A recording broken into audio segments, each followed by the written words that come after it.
Жәлил хәзрәт республикабызда ислам динен торгызучыларның берсе. Бүгенге көндә ул бик күп дини китаплар, мәкаләләр авторы һәм оста вәгазь сөйләүче буларак та билгеле. Жәлил хәзрәт ул көнне төрле аудиторияларда дини вәгазьләр сөйләде. Иртәнге якта аны район мәдәният йортында мәктәп укучылары тыңлады. Тормышта реаль булган вакыйгаларга, балалар көн саен күрә торган күренешләргә таянып, искиткеч оста итеп, үтемле итеп сөйли белә торган кеше. Жәлил хәзрәт бик тә контроль итеп сөйли һәм минемчә мондай очрашулар һәрбер укучы өчен дә кирәктер, чөнки ул безгә киләчәктә ничек итеп дөресрәк яшәргә икәнен өйрәтә һәм мондай очрашулар күбрәк булса әйбәтрәк булыр иде. Жәлил хәзрәт Җәмигъ мәчетендә имам-хатиблар белән дә очрашты.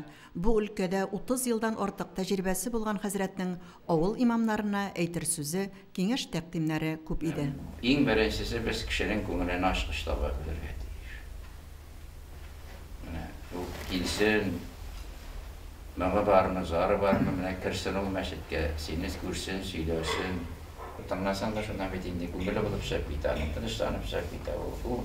Синең янга килгән бит инде, ул бит шул кайгысыннан кибеткә барып, арага кайтып төшмәгән ул, шулай бит инде. Кемдер эшләргә итә. Менә шуңа күрә кем генә килсә дә, без аның күңеленә ачкыч таба белергә тиеш инде. Авыл имамнарының нинди авырлыклардан, нинди авырлыклар кичереп, нинди авырлыклар белән эшләүләрен төптән белгәнгә күрә, Жәлил хәзрәтнең һәрбер сүзен инде без сусаланды чишмә суы эчкәндәй тыңлап торып, күңелләребезгә сеңдерәбез. Төштән соң мәдәният йортында укытучы һәм тәрбиячеләр, кичен исә район халкы Жәлил хәзрәт Фазлыевның йөрәккә үтеп керерлек вәгазьләрен тыңлады. Балташ кунагы ике район арасында урнашкан мондый багланышларның һәр яклап файдалы булуын әйтте. Biz менә бер-беребезгә йөрешеп, без инде мөслимнең шушы урамнарын матурлауына, менә койлауларын матурлауына сокланып, шушы мәктәпләрдә, шушы милли тәрбияләргә сокланып, үзебезгә күп әйберләр алабыз. Алар да безнең менә бу дини башлангычлардан нәрсәнедер шаталар.